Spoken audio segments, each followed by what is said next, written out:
কবিতাৰ শিৰোনাম বন্ধু। কবি ৰেখা বৰবৰা। আবৃত্তি প্ৰেৰণা বৰদলৈ। বন্ধু, উকা হৈ ৰ'ল মঞ্চ। তোমাৰ সততাৰ উদাত্ত ভাষণ শুনি সিহঁতৰ মনবোৰ উতলি উঠিছিল। হাতৰ আঙুলিবোৰ ব্ৰজকঠিন মুঠি হৈ ওপৰলৈ উঠি গৈছিল। তুমিতো নাজানিলা বন্ধু, তোমাৰ ভাষণে সিহঁতৰ বুকুত জগাই তোলা সাহস আৰু সততাবোৰ কোনোবাই হেনো কিনি থলে।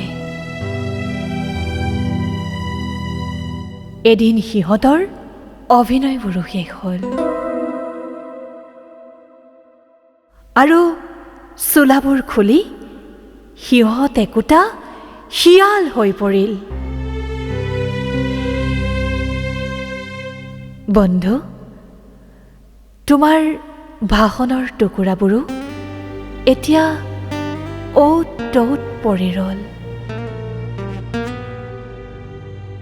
লাহে লাহে মৌনতাবোৰ তোমাৰ বৰ প্ৰিয় হৈ পৰিল। ঠিক তোমাৰ সমাধিত পৰি ৰোৱা বগা গোলাপ বাহিৰ দৰে।